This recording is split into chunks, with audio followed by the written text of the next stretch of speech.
오늘 주신 하나님 말씀 보도록 하겠습니다. 창세기 1장 27절에서 28절입니다. 창세기 1장 27절에서 28절, 주보에 조금 미스프린트가 났습니다.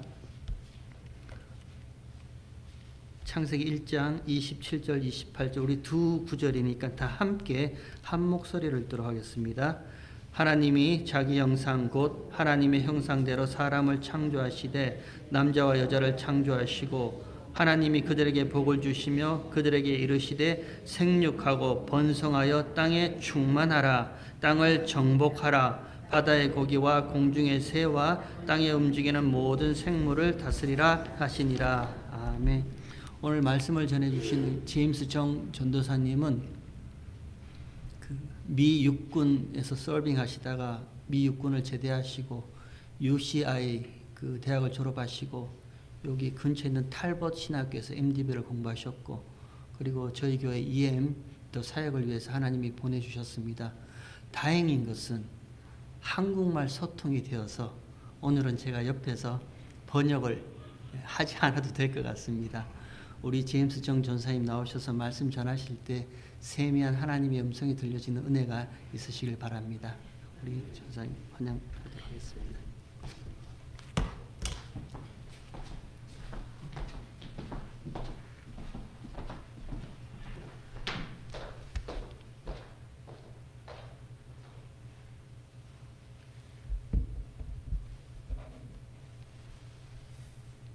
안녕하세요. 네, 목사님께서 제 소개를 다 해주셨기 때문에 기도 시작하고 하나님 말씀 같이 공부하겠습니다. 기도하시겠습니다. 전능하시고 자비로우신 하나님 아버지, 우리 주님이시며 구원자이신 그대께 감사와 존경을 드립니다. 주님은 우리의 삶의 모든 것을 다스리십니다. 오늘 하나님 말씀을 듣기에 앞서 성령으로 우리를 가득 채워줘 주시옵소서. 말씀을 듣고 배우는 동안 저희를 세상과 구별되게 하여 주시옵소서. 저희의 마음의 문을 열어 당신의 메시지를 듣고 받아들일 수 있게 하여 주시며 그 말씀을 이해하고 복음을 어떻게 살아야 하는지 알려주십소서. 예수 그리스도의 이름으로 기도드립니다. 아멘. 저는 대학교 1학년 때 휴학을 하고 한 6년에서 8년을 일을 했습니다. 그래서 대학교를 좀 늦게 시작했는데 한 15년 전 대학교 3학년 때 강의 첫날 교수님께서 성경을 근거로 하나님이 존재하지 않는다는 주장을 펼치셨습니다. 이렇게 말씀하셨습니다. 저는 사실 성경 말씀에 근거하여 하느님이 존재하지 않는다는 것을 증명할 수 있습니다. 성경에 인간은 하나님의 형상대로 만들어졌고 하지만 세상에는 너무나 다양한 인종이 존재합니다. 만약 하나님께서 단 하나의 피부색만 가지고 있다면 어떻게 이토록 다양한 피부색을 가진 사람들이 존재할 수 있을까요? 하나님께서도 여러 가지 피부색을 가지고 계셔야겠죠. 이 말씀은 당시 어린 대학생들에게 상당한 설득력이 있었고 교수님의 권위도 그 주장을 뒷받침했습니다. 문자 그대로 많은 학생들이 깨달음을 얻은 듯 고개를 끄덕이는 모습을 목격했습니다. 당시 저는 새로 거듭난 그리스도인이었는데 성령님께서 그 교수님의 주장을 반박하라는 것을 느꼈습니다. 하나님의 형상이란 단순한 외모가 아니라 성품과 속성을 의미한다는 것을 알았지만 당시 상황에서 설득력 있게 이야기하지는 못했습니다. 오늘 오전에 하나님의 형상으로 만들어졌다는 게 무슨 뜻인지 그리고 하나님 형상으로 만들어진 우리들의 목적이 무엇인지 같이 배워보겠습니다. 그 먼저 창세기 1장의 배경을 살펴보겠습니다. 창세기 1장은 창조에 대한 이야기가 아닙니다. 뭐냐면 그 해당 주장을 뒷받침할 만한 경험적 증거가 충분하지 않기 때문입니다. 그래서 왜 창조과학이라는 거 들어보셨죠? 성경적인 게 아닙니다. 이 창세기가 쓰여질 당시 이스라엘은 다신교를 믿었던 그 메소포타미아, 지금의 이라크 쪽, 아이란, 이집트 등 고대 국가들의 영향을 받았습니다. 이 고대 국가들은 각자 자체적인 신, 창조, 인류에 대한 이야기를 가지고 있었습니다. 예를 들어 다신교에서 신들은 서로 경쟁하는 사이였고 다른 신들 사이에 제한된 권한을 가졌습니다. 그래서 어떤 신은 재물의 번영, 어떤 신은 건강, 어떤 신은 농사나 자손의 번영 등이 있습니다. 아마 애고 시대 때 그 10대 재앙 그걸 보시면 잘 알 수 있을 것 같습니다. 이 신들은 그리고 인간과는 거리가 멀었습니다. 하나님과의 관계를 가지고는 우리와 다르게 멀리 있었고 또 인간은 노예로 창조되어 다신교에 따르면 인간은 신들의 필요를 충족시켜야 했습니다. 그래서 신에게 제사를 드려야 했습니다. 저자는 이스라엘의 신을 이교도 우상과 구별하고 분리하기 위해서 이 글을 썼습니다.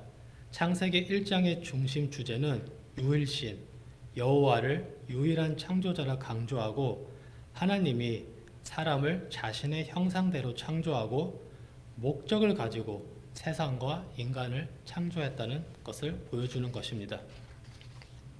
약간의 예를 들겠습니다. 창조 4일부터 6일은 하나님의 창조 목적을 설명합니다. 4일은 천체들이 낮과 밤의 기능, 목적을 수행합니다.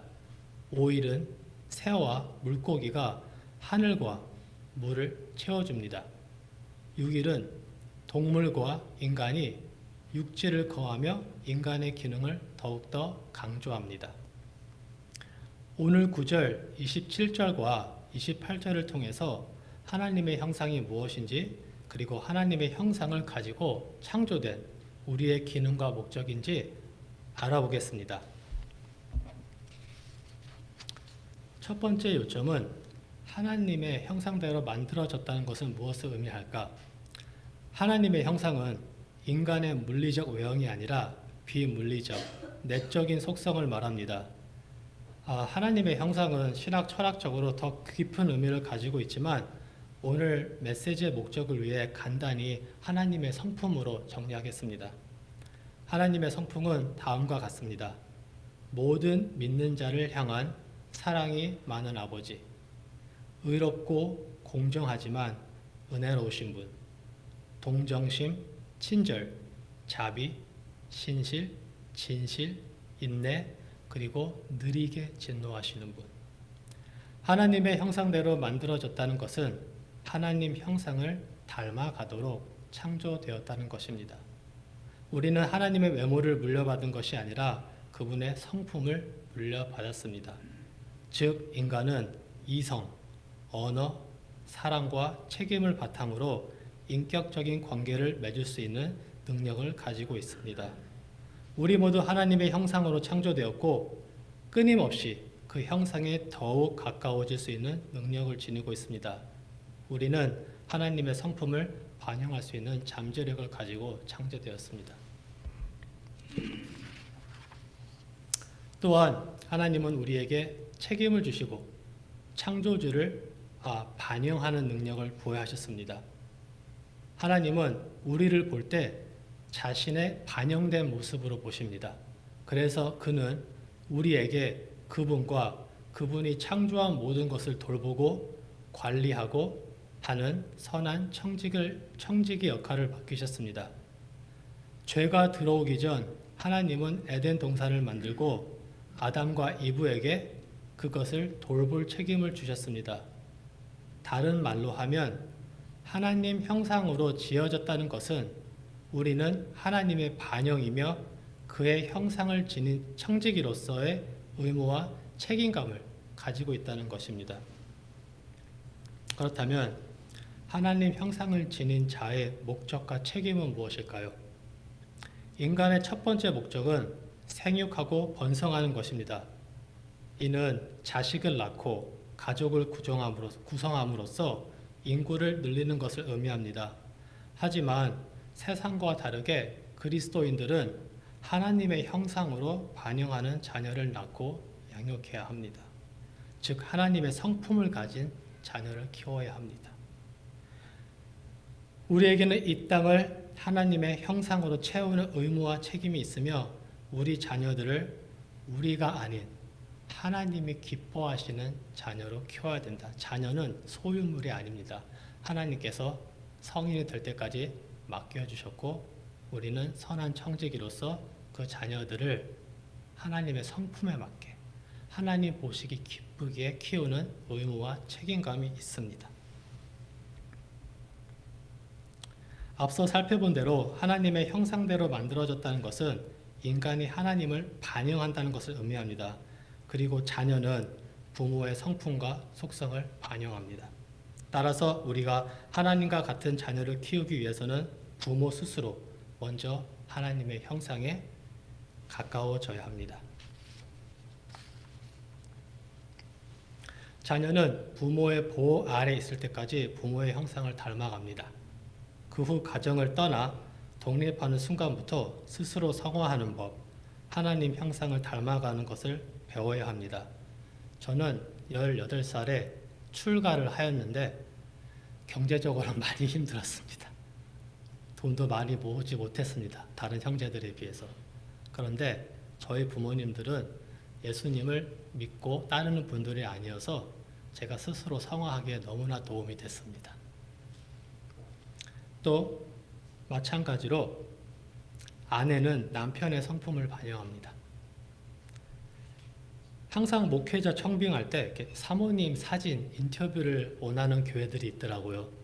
제가 그래서 담임 목사님께 물어봤습니다.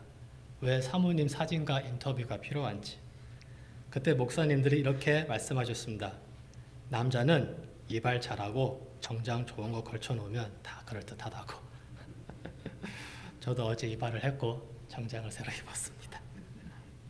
그런데 사모님을 보면 목사님 영성을 알 수 있다고 합니다.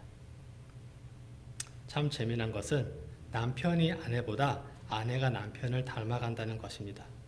저의 결혼 생활도 그렇고 저희 부모님도 그렇고요. 당연히 그리스도의 신부인 우리는 남편이신 그리스도를 반영하고 그의 성품을 닮아가는 게 옳은 것입니다.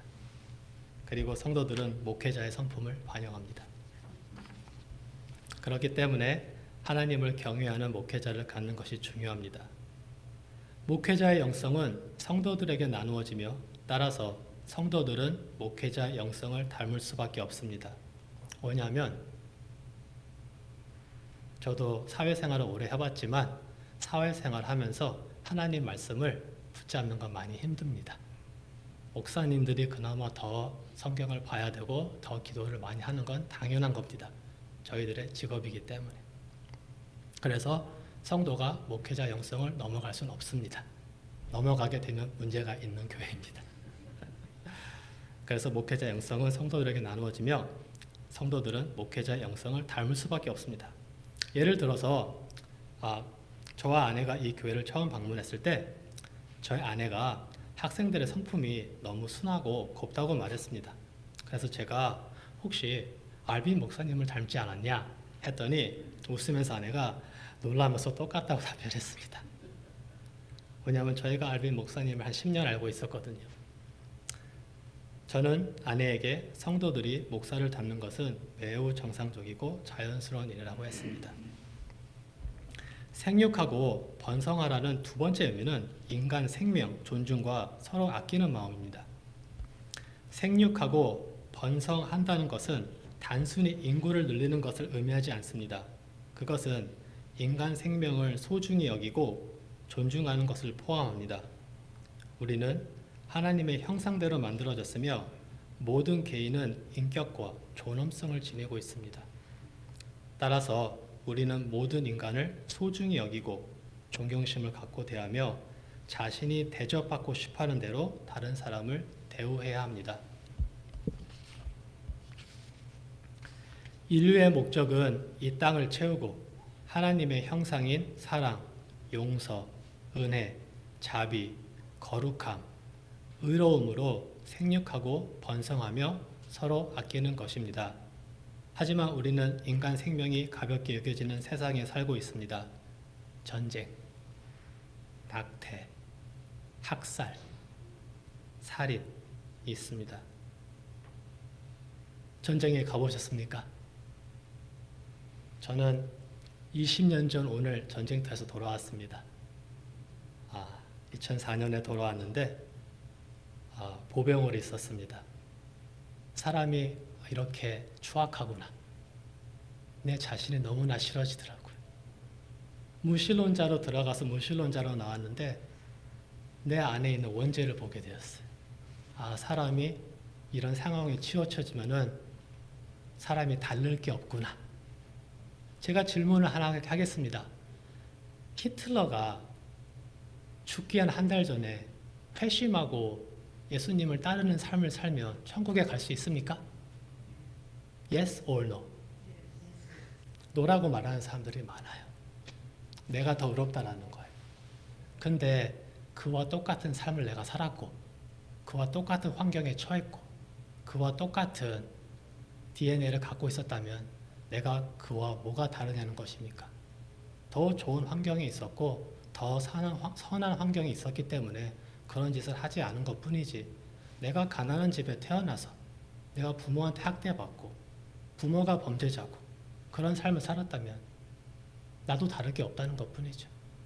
다른 것은 하나님이 나에게 주신 기회, 상황입니다. 내가 더 나아서가 아니라. 낙태, 말할 것도 없죠. 살인, 그리고 지금도 일어나는 학살들. 인간의 존엄성을 무너뜨리는 일들을 인간들끼리 서로 하고 있습니다.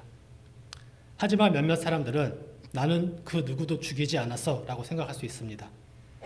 인간 생명을 소중히 여긴다는 것은 생명에 제한되지 않습니다. 다른 사람들을 존중하고 그들이 누구이든 인간은 모두 최고의 하나님의 형상을 반영하기 때문에 가치 있게 여기는 것을 의미합니다.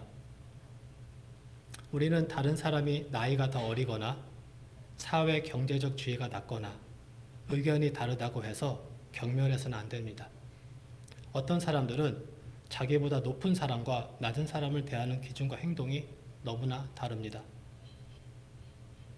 어떤 사람은 가진 게 없을 때 겸손하다가 부와 위치, 자녀가 성공하면 그 행동들이 급격히 변해버립니다. 각 문화마다 죄가 있는 것 같아요. It's called a cultural sin. 한국에 온 사람들은 그 한국에서 자라온 죄가 있는 것 같고요. 미국은 또 미국대로 그 죄가 있는 것 같은데, 우리는 사람의 재산, 위치, 나이, 높낮이를 떠나서 모든 사람을 존중해야 됩니다. 왜냐하면 우리 모두가 하나님의 형상으로 지어진 귀한 존재이기 때문입니다. 요즘 시대에 나이 구분 없이 사람들을 너무 막대하는 것이 인터넷, 세상에서 너무 적나라하게 보여집니다. 요즘 이런 질문이 있습니다. 인터넷이 생기고 사람들이 더 무례해졌나?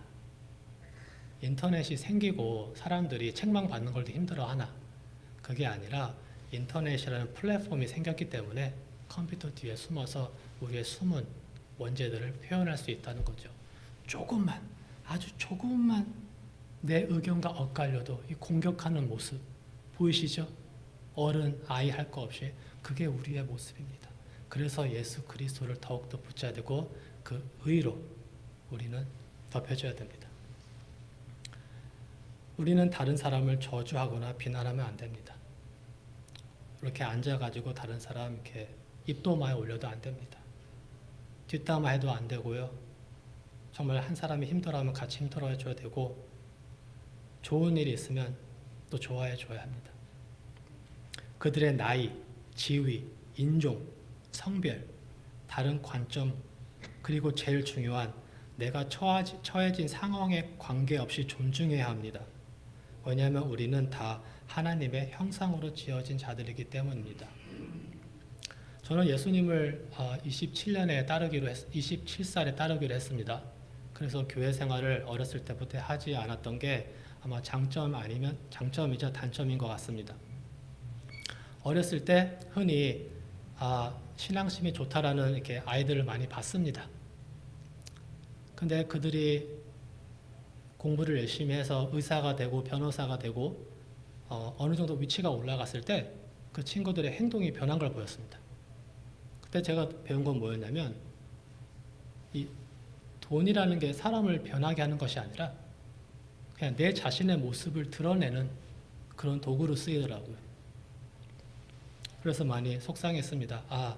저들이 신앙심이 좋다는 것은 가진 게 없었기 때문에 저거라도 했어야 됐구나.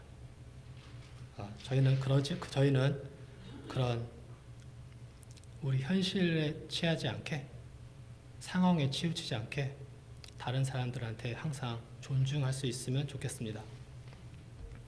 하나님 형상을 지닌 인간의 세 번째 목적은 땅을 채우고 정복하라는 것입니다. 여기서 원어로 정복이란 단어는 군사적 캠페인을 말하고 있습니다. 그래서 아주 부정적인 의미입니다. 하지만 본 구절은 형제 자매들을 정복하고 노예하는 것이 아니라 현대 사회와 그 속의 세속적이고 죄악적인 문화와 또 우리의 원죄를 정복하라는 것입니다. 그리스도인들의 목표는 세상의 노예가 되는 것이 아니라 이 땅을 하나님의 형상과 의로움으로 채우는 것입니다. 우리가 무엇을 하든 세속 문화와의 절대적인 구별됨이 필요합니다. 우리의 생각, 언어, 행동이 예수를 따르지 않는 자들과 구분되어야 합니다. 이것을 거룩함이라고 합니다. 따라서 구별된 우리는 거룩해져야 됩니다. 그건 우리의 창조자, 아버지자, 구원자이신 하나님 아버지 예수 그리스도 성령님께서 거룩하시기 때문입니다. 교회의 크고 작음을 떠나서 모든 교회들이 대학을 들어가면 학생들이 교회를 떠난다고 합니다. 그것은 미국 교회도 마찬가지입니다. 하지만 그 누구도 왜 떠나는지는 제대로 말하려고 하는 사람은 없습니다. 하지만 왜 그런지 아십니까? 그들이 교회를 떠난 것이 아니라 처음부터 구원의 확신이 없기 때문입니다. 이 학생들이 처음부터 예수를 따르지 않고 어른들이 하는 눈에 보이는 외식적인 종교 생활을 보았기 때문입니다. 그 청소년들은 기독교 부모 세대가 세속화된 세상과 구별되는 모습을 보지 못했기 때문입니다. 아이들은 절대 거짓말하지 않습니다. 그래서 예수를 따를 가치를 느끼지 못하고 확신이 서지 않는 것입니다. 자녀는 부모의 열매라고 했습니다. 미국 속담에 사과는 나무에서 멀리 떨어지지 않는다라는 말이 있습니다. 우리가 죄인이라 인정하고 성령의 도움과 말씀의 순종으로 죄성과 세속적인 삶을 정복하거나 반대로 정복당하고 노예되는 두 가지 선택밖에 없습니다. 그리고 마지막으로 우리는 다스려야 합니다. 선한 청지기가 되어야 합니다. 예수님이 돌아오실 때까지 크고 반짝이는 것뿐만이 아니라 작고 세상에 보기에는 쓸모없다라는 것까지 충실해야 되는 선한 청지기가 되어야 합니다. 우리 목사님께서 이번 주에 저에게 목회 철학에 대해서 나누라고 말씀하셨습니다. 저는 그것이 무슨 뜻인지 몰라서 인터넷에 검색해 보았습니다. 그 결과 목회 철학은 한 목회자의 방향성이라고 나왔습니다. 내 인생의 방향성, 인생 철학. 오늘 말씀은 제 인생의 방향성입니다. 그것은 내가 하나님 형상대로 지어졌고 나는 그 형상, 성품을 내 인생에서 반영하는 것이 내 인생의 최고의 목적이며 종착역입니다. 신학적인 용어로는 성화라고 합니다. 구약에서는 순례자, 체류자의 삶, 구원의 여정이라고 합니다. 신약에서는 내 자신을 부인하고 수치와 죽음의 상징인 십자가를 지며 십자가의 못 박힘까지 예수 그리스도를 따라가는 삶입니다. 혹은 선한 청지기의 삶이라고도 합니다. 이것은 저에게만 혹은 목회자들에게만 국한된 게 아닙니다. 예수를 내 인생의 주인으로 구원자로 믿고 따르는 모든 자들에게 주어진 명령입니다.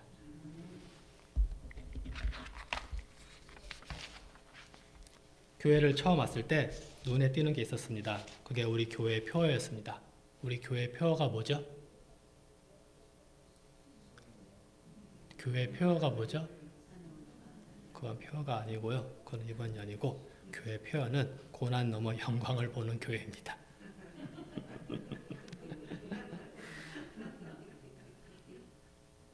고난 넘어 영광을 보는 교회라는 설교들을 몇 번 들어봤지만 표어로서는 교회는 보지 못했습니다. 그 고난은 철저하게 내 자신을 부인하고 수치와 죽음의 상징인 십자가를 지고 십자가에 못 박음 죽음의 길까지 묵묵히 주님과 동행하는 고난, 순례자들의 고난, 원죄로 인한 내 몸에 뿌리 박힌 죄성과 그리고 세상의 유혹과 죽을 때까지의 사투, 그 고난입니다. 영광은 무엇을 표현합니까? 그리스도인에게 이 세상에서 우리가 받을 수 있는 영광은 없습니다. 다만 예수 그리스도의 순종을 통해서 영광을 받으신 하나님 아버지, 예수님의 의로 다시 살아난 우리의 그 순종을 통해서 영광을 받으신 하나님 아버지의 영광을 우리는 같이 누리는 것뿐입니다. 예수님은 말씀하십니다. 충성된 종아, 내가 작은 일에 충성하였음 내가 많은 것으로 내게 맡기리니 내 주인의 즐거움에 참여할지니이다. 기독교는 예수 그리스도를 본받는 종교가 아닙니다. 예수 그리스도를 구원자로 믿고 그를 평생 따르는 것입니다. 그리스도인들의 비전은, 그리스도인들의 인생 철학은 바벨탑처럼 쌓아 올리는 것이 아니고 에돔 왕국처럼 확장시키는 것도 아닙니다. 목회자뿐만 아니라 모든 그리스도인의 인생 철학은 하나님의 형상과 성품을 닮아가는 것입니다. 우리가 먼저 하나님의 성품으로 가득 차서 성령 충만해서 우리의 가정, 일터, 우리가 가는 곳곳마다 우리에게 주어진 삶의 현장마다 하나님의 형상으로 그분의 성품으로 충만하게 채우는 평생 예수를 따르는 구별되고 거룩한 삶을 사는 글로리 가주남 교회가 되기를 소망합니다. 기도하시겠습니다.